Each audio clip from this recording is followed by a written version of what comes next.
What if I told you that the moment you stop being constantly available to others, everything in your life fundamentally changes?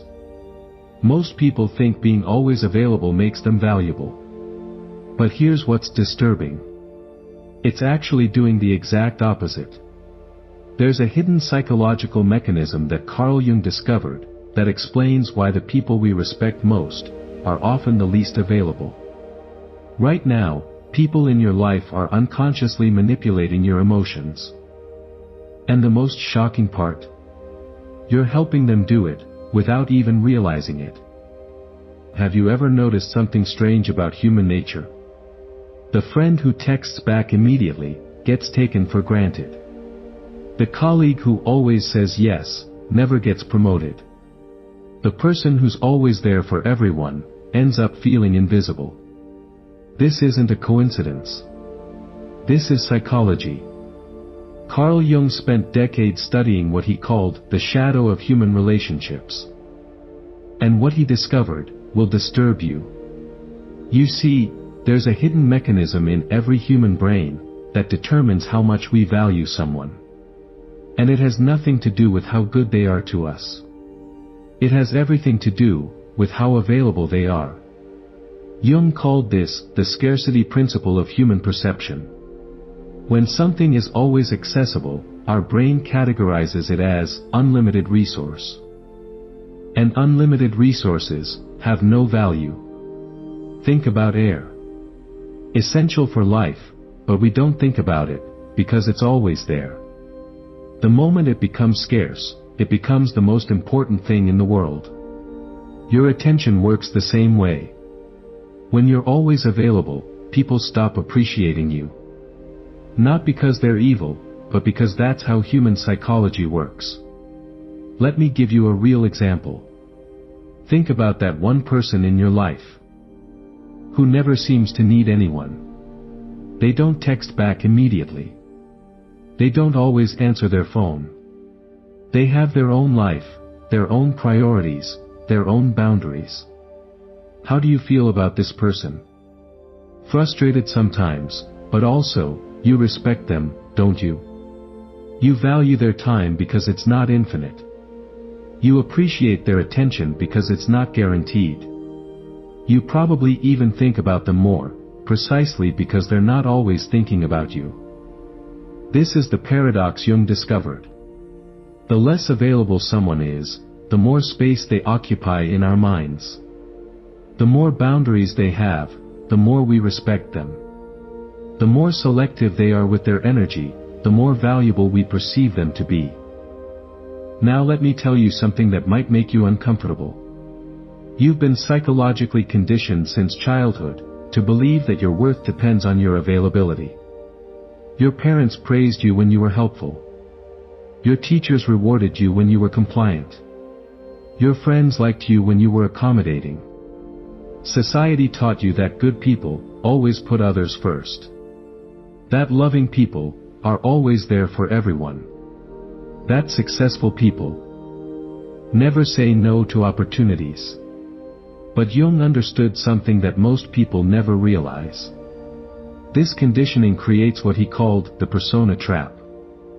The persona is the mask we wear to be accepted by society. It's the version of ourselves we present to gain approval. And for many people, this persona becomes a prison. You start saying yes when you mean no. Because that's what good people do. You start responding immediately to every request, because that's what helpful people do. You start sacrificing your own needs, because that's what loving people do. But gradually, you lose touch with who you really are beneath the mask. You become so focused on being available to everyone, that you become unavailable to yourself. Jung called this the betrayal of the authentic self. And the tragic irony is, the more you betray yourself to please others, the less they actually respect you. Now here's where it gets darker. Most people don't realize they're being psychologically conditioned every single day. Every time you respond immediately to a text, you're training that person to expect instant gratification from you. Every time you say yes when you mean no, you're teaching them that your boundaries don't matter. Every time you drop everything to help someone, you're programming them to see you as infinitely accessible. Jung discovered something terrifying about this dynamic. He called it emotional regulation transfer. What this means is, when you're always available to fix other people's problems, they stop developing their own emotional intelligence. They become dependent on your availability, instead of learning to handle their own emotions. You become their emotional emergency button. Press it, get instant relief, put it back on the shelf. But here's the cruel irony. The more available you become, the less they respect you. Because what requires no effort to obtain feels worthless to the human brain. This is based on a fundamental principle of human psychology that Jung understood better than anyone. It's called intermittent reinforcement. Casinos use this principle to create addiction. Slot machines don't pay out every time, they pay out unpredictably. This unpredictability creates psychological tension, which makes people more invested. When you're constantly available, you eliminate this tension. You become predictable, and predictable things lose their psychological power. But when you become selectively unavailable, you create that tension again. People start wondering when they'll hear from you. They start appreciating your attention more, because it's not guaranteed. They start valuing your time more, because it's limited. Jung wrote, "Everything that irritates us about others can lead us to a better understanding of ourselves." So let me ask you this. When you become less available, who gets irritated? Who gets desperate? Who tries to guilt trip you back into your old patterns? These reactions reveal everything you need to know about who's been using you.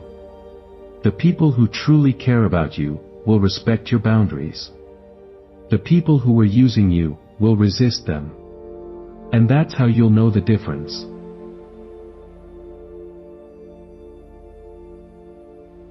Jung understood something that modern psychology is just beginning to grasp. Your psychic energy is your most precious resource. It's finite. It's limited. And once it's gone, you become vulnerable to manipulation. Think of your energy like a bank account.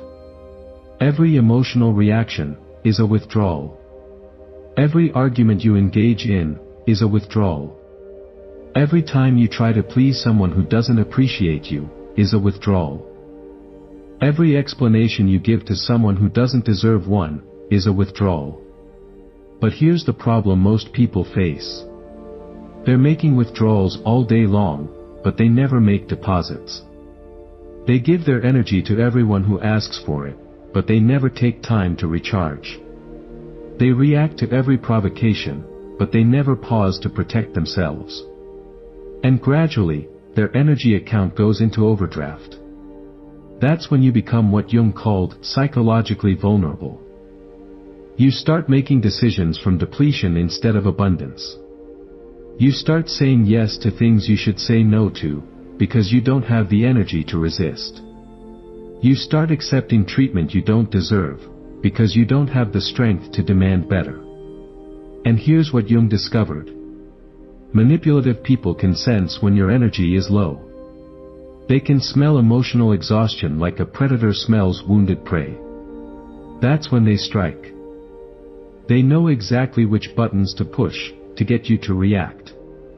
They know exactly what to say to make you feel guilty for having boundaries. They know exactly how to make you feel selfish for protecting your own peace. Let me tell you about the different types of energy vampires Jung identified. First, there's the crisis addict. This person always has an emergency that only you can solve. Their life is a constant drama, and they need you to be their emotional firefighter. They don't want solutions, they want your energy. They don't want to grow, they want to drain. Second, there's the guilt manipulator. This person makes you feel responsible for their emotions. If you don't respond immediately, you don't care. If you set a boundary, you're being selfish. If you prioritize yourself, you're being cruel. They use your empathy against you, to maintain their access to your energy. Third, there's the validation seeker. This person needs constant reassurance that they're okay. They ask the same questions over and over. They fish for compliments endlessly. They turn every conversation into therapy, with you as the unpaid therapist. Fourth, there's the boundary pusher. This person tests your limits constantly. They ask for more than you're comfortable giving. They ignore your no's and keep pushing. They make you feel guilty for having any limitations at all. Jung realized that all of these types have one thing in common. They thrive on your availability. Your constant presence gives them permission to avoid personal growth. Your endless patience enables their emotional immaturity. Your unlimited giving prevents them from learning to give back. But when you stop being available, something magical happens. You break their psychological programming. You force them to confront their own emotional immaturity. You take away their favorite tool for controlling you, your predictable reactions. Here's something most people never learn about human psychology. Respect isn't earned through kindness. It's earned through boundaries. Harvard psychologist Dr. Amy Cuddy's research shows that people assess your value within milliseconds of meeting you. And one of the key factors they unconsciously evaluate is how much you value your own time and energy. When you're endlessly available, you signal low self-worth. When you're selectively available, you signal high value. This isn't manipulation. This is understanding how human brains actually work. Jung called this the projection of personal value. People project onto you the same level of respect you show yourself. If you don't protect your energy, they won't protect it either. If you don't value your time, they won't value it either. If you don't set boundaries, they'll keep pushing until you break. The formula is simple. Respect equals perceived value, multiplied by effort required to access. When you're always available, effort required approaches zero. Which means respect approaches zero. Regardless of how valuable you actually are. But there's more to this formula that Jung discovered. He found that humans have what he called the scarcity bias. We automatically assign higher value to things that are rare or limited. This bias evolved to help our ancestors survive. Food was scarce, so we learned to value it. Safety was rare, so we learned to appreciate it. Good relationships were hard to find, so we learned to treasure them. This same bias applies to human attention and availability. When your attention is always accessible, the brain categorizes it as abundant. When your time is always available, the brain sees it as unlimited. When your energy is always given freely, the brain perceives it as worthless. But when you make these things scarce, the brain's valuation system kicks in. Suddenly your attention becomes precious. Your time becomes valuable. Your energy becomes something to be earned, not expected. Jung understood that this isn't about playing games or being manipulative. It's about aligning your behavior with how human psychology actually functions. Now let me tell you about the most counterintuitive discovery Jung ever made. The moment you become selectively unavailable, you trigger what psychologists call psychological reactance. People suddenly want what they can't easily have. You shift from being taken for granted to being pursued. From being ignored to being noticed. From being used to being valued. But this transformation comes with a price. When you stop being everyone's emotional caretaker, some people will hate you for it. When you stop explaining yourself, they'll accuse you of being cold. When you start protecting your energy, they'll call you selfish. Jung understood this reaction. He called it the shadow's resistance to consciousness. When you evolve, you force others to confront their own lack of growth. When you set boundaries, you expose their entitled behavior. When you become unavailable, you reveal how much they were using you. And not everyone can handle that mirror. Let me tell you what happens during different phases of strategic withdrawal. Phase 1. The testing phase. When you first start setting boundaries, people will test them. They'll push harder to see if you're serious. They'll try different manipulation tactics. They'll escalate their emotional demands. This is what Jung called extinction burst behavior. When a reward is suddenly removed, the behavior seeking that reward initially intensifies. It's like a slot machine that stops paying out. At first, people pull the lever harder and more frequently. They can't believe the reward is really gone. Phase 2. The resistance phase. When people realize you're serious about your boundaries, they'll resist. They'll try to guilt you back into your old patterns. They'll accuse you of changing. They'll make you feel bad for having needs. They'll try to convince you that you're being unreasonable. This is when your resolve will be tested most. This is when you'll question whether you're doing the right thing. This is when your old conditioning will scream at you to go back to people-pleasing. But Jung taught that this resistance is actually a good sign. It means you're breaking free from psychological chains you didn't even know existed. Phase 3. The separation phase. Some people will not accept your new boundaries. They'll choose to distance themselves rather than respect your limits. This can be painful, but it's also liberating. These are the people who were only in your life for what you could provide. They never wanted a real relationship with you. They wanted a relationship with your availability. Jung called this the natural selection of relationships. When you stop being available to everyone, you automatically filter out the people who don't belong in your life. Phase 4. The attraction phase. As you become more selective with your energy, something interesting happens. You start attracting different types of people. People who respect boundaries. People who value quality over quantity in relationships.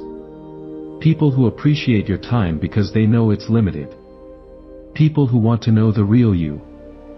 Not just what you can do for them. Jung observed that when we stop chasing approval from everyone, we start attracting approval from the right people. There's a power that few people understand, and even fewer master. The power of conscious silence. Not the silence of weakness, but the silence of strength. Not the silence of withdrawal, but the silence of presence. Jung saw silence as fertile ground for inner transformation. When you stop reacting to every provocation, you begin to observe patterns. When you stop defending yourself against every criticism, you gain clarity about who deserves your energy. When you stop explaining yourself to everyone, you discover the peace of self-acceptance. Most people are terrified of silence. They fill every moment with noise, activity, stimulation. They're afraid of what they might discover if they actually listen to themselves. But Jung taught that silence is where wisdom lives. In the quiet spaces between thoughts, we find clarity. In the pause before reaction, we find choice. In the stillness after chaos, we find peace. Silence is uncomfortable for manipulative people, because it takes away their control.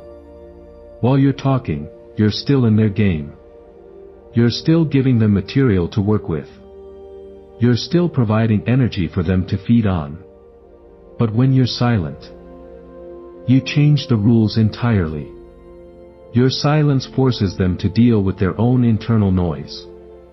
Your absence forces them to confront their own emptiness. Your unavailability forces them to develop their own emotional regulation skills. And many people aren't ready for that responsibility.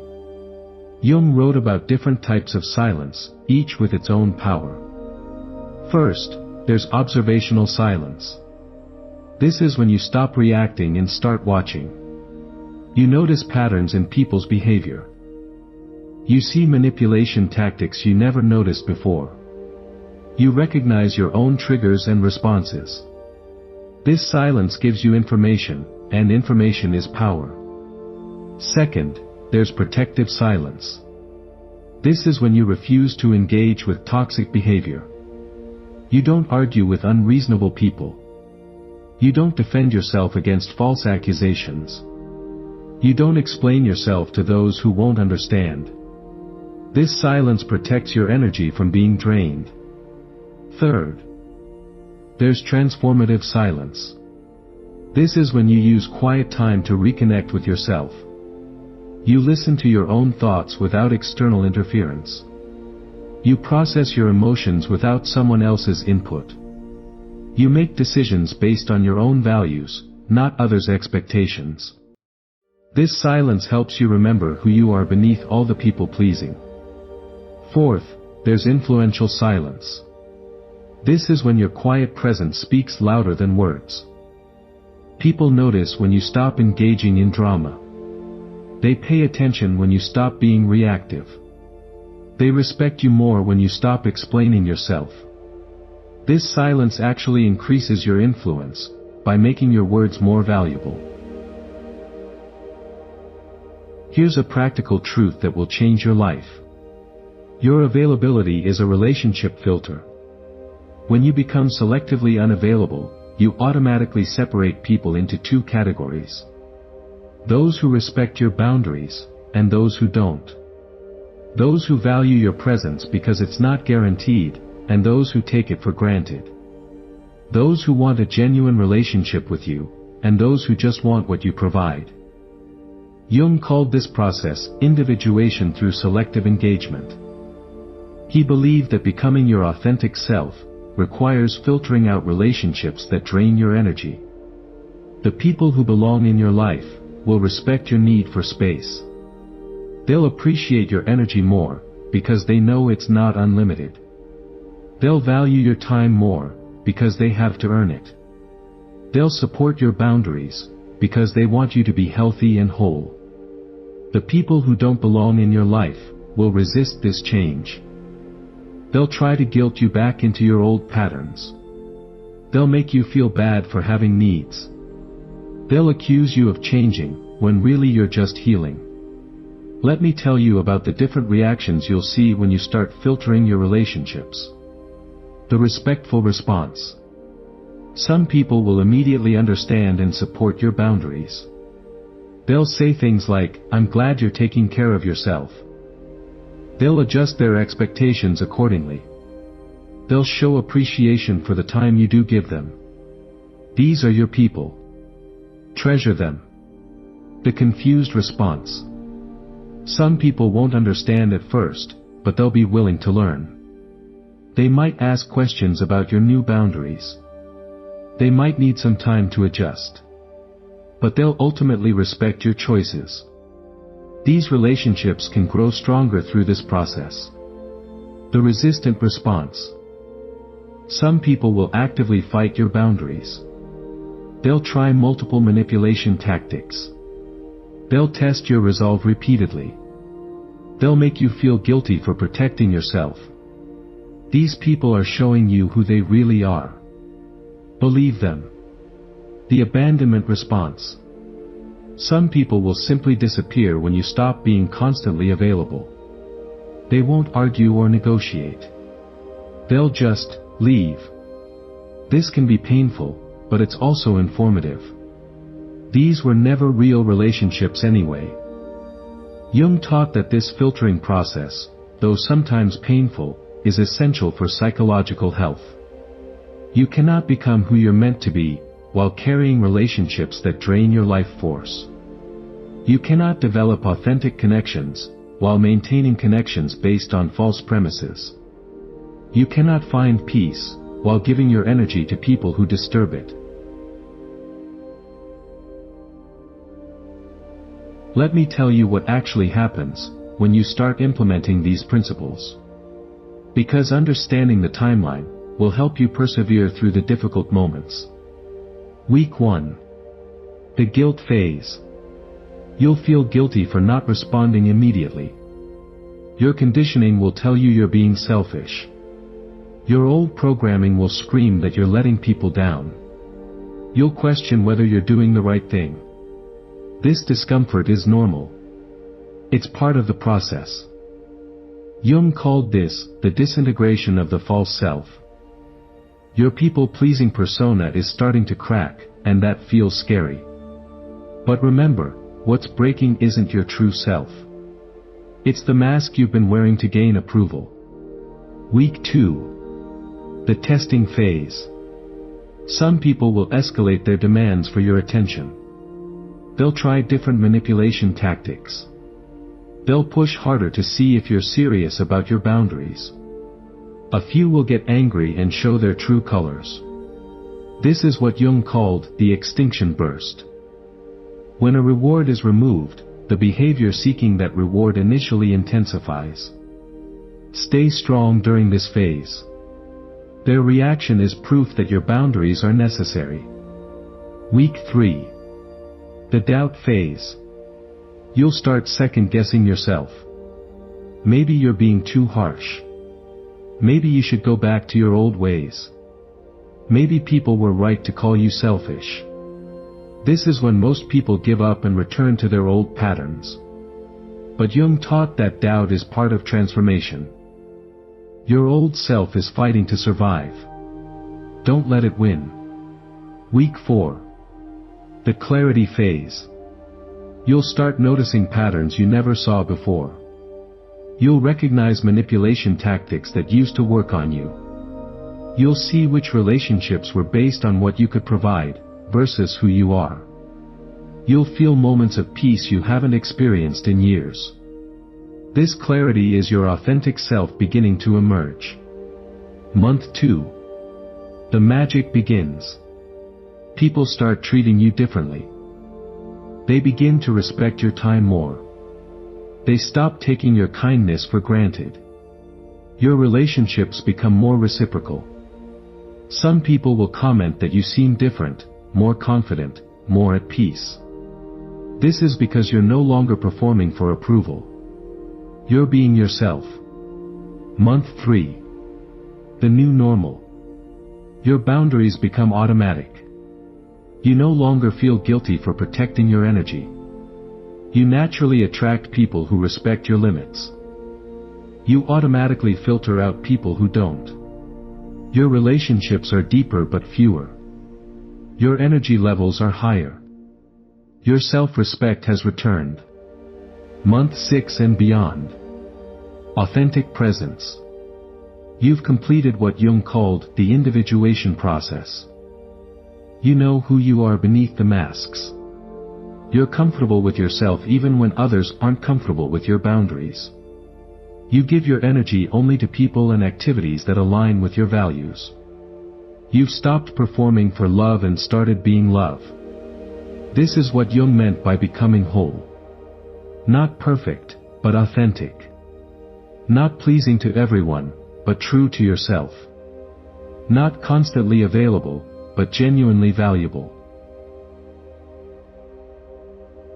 Here's something crucial that Jung understood about human nature. Boundaries aren't walls. They're filters. They don't keep everyone out. They keep the wrong people out. When you stop being available to everyone, you become more available to the right people. When you stop saying yes to everything, you can say a meaningful yes to what matters. When you stop reacting to every emotional manipulation, you have energy for genuine connections. Jung wrote, "The privilege of a lifetime is being who you are." But you can't be who you are if you're constantly trying to be what everyone else needs. You can't find your authentic self if you're always performing for others. You can't develop genuine relationships if you're afraid to disappoint anyone. Many people misunderstand what boundaries are. They think boundaries are about controlling other people's behavior. But Jung taught that boundaries are about controlling your own responses. You can't make someone respect your time. But you can stop giving your time to people who don't respect it. You can't make someone appreciate your energy, but you can stop giving your energy to people who drain it. You can't make someone value your presence, but you can stop being present for people who take you for granted. This is the difference between trying to control others and taking control of yourself. One is manipulation. The other is empowerment. One creates resentment. The other creates freedom. One depletes your energy. The other protects it. Jung identified several types of boundaries that healthy people maintain. Emotional boundaries. You don't take responsibility for other people's feelings. You don't let other people's emotions control your behavior. You don't sacrifice your emotional well-being to manage someone else's emotions. Time boundaries. You don't give your time to anyone who asks for it. You prioritize your own needs and goals. You say no to requests that don't align with your values. Energy boundaries. You don't engage with people who consistently drain you.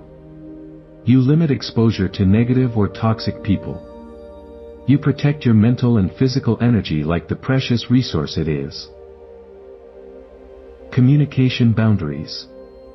You don't explain yourself to people who won't understand. You don't argue with people who aren't interested in resolution. You don't justify your decisions to people who don't respect them.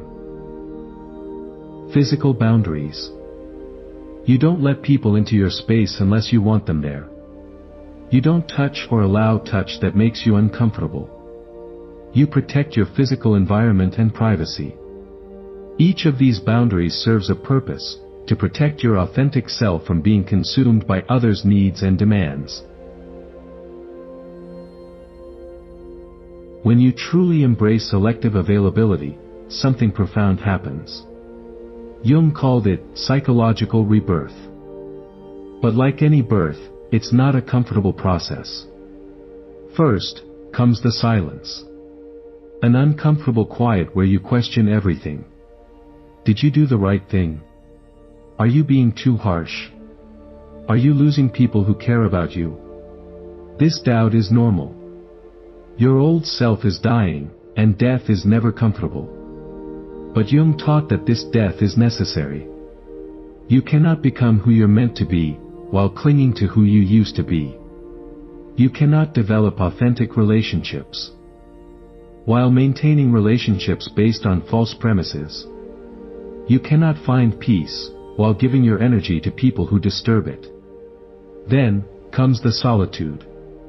But not the solitude of loneliness. The solitude of self-discovery. The solitude of finally hearing your own voice, without the world's interference. In this space, you remember who you are beneath all the performing. You reconnect with your own needs, desires, dreams, values. You discover that you're actually quite good company, when you're not constantly worrying about pleasing others. Jung called this the return to the authentic self. It's not that you become a different person. It's that you stop pretending to be someone you're not. Finally, comes the strength. The strength of being whole within yourself. The strength of not needing external validation. The strength of choosing yourself, even when others resist that choice. This isn't the strength of hardness or cruelty. It's the strength of self-respect. The strength of knowing your own worth. The strength of protecting what matters most, your peace. Your energy, your authentic self. You stop being a reactor, and become a creator. You stop being shaped by circumstances, and start shaping your reality. You stop being available to everyone, and become valuable to those who matter. When you complete this transformation, you become a different person. Not cold. Not cruel. Not uncaring. But boundaried. Selective. Intentional.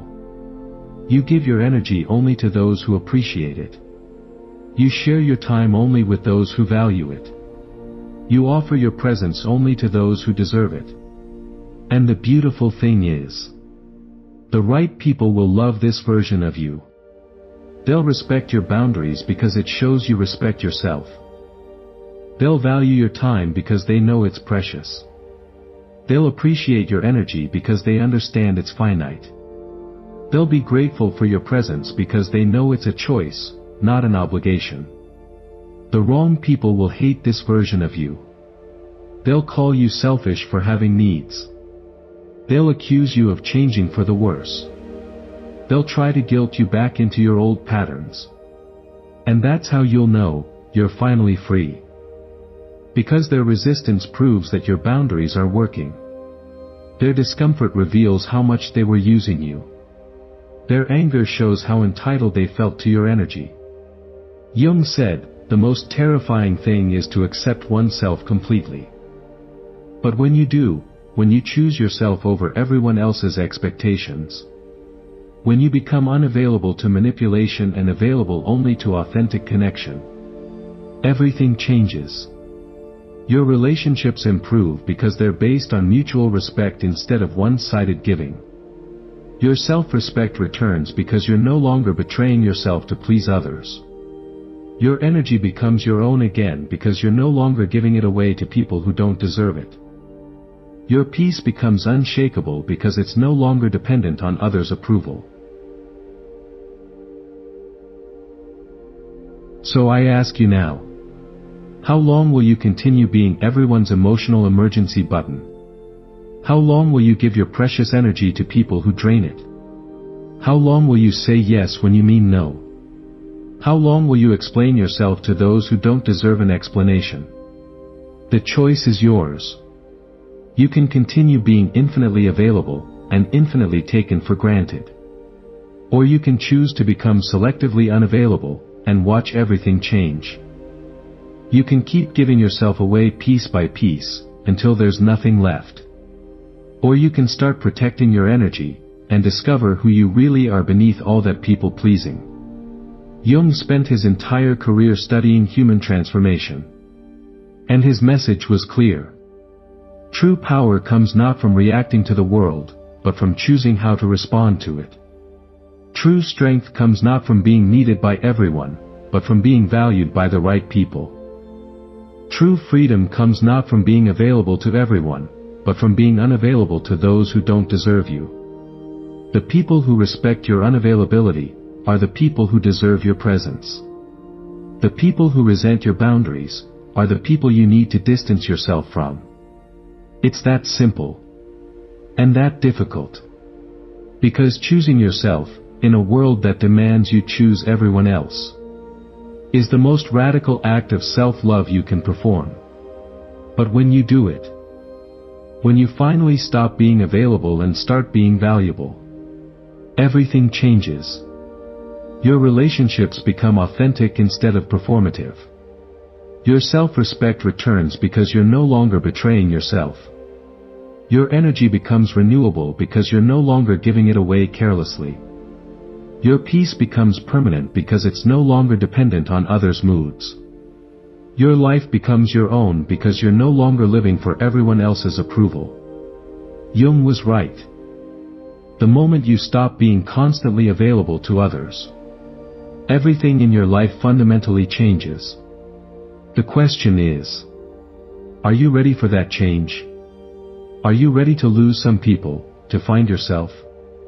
Are you ready to be misunderstood, to finally be authentic? Are you ready to stop being convenient, and start being valuable? If this message resonated with you, if you're tired of being taken for granted, if you're ready to stop being everyone's emotional emergency button, write, "I choose my peace," in the comments below. Let's see how many people are ready to stop being available to everyone and start being valuable to themselves. Because the world doesn't need another people pleaser. The world needs you, authentic, boundaried, and unavailable to anything that doesn't serve your highest good. That's when you become truly powerful. That's when you become truly free. That's when you become truly you.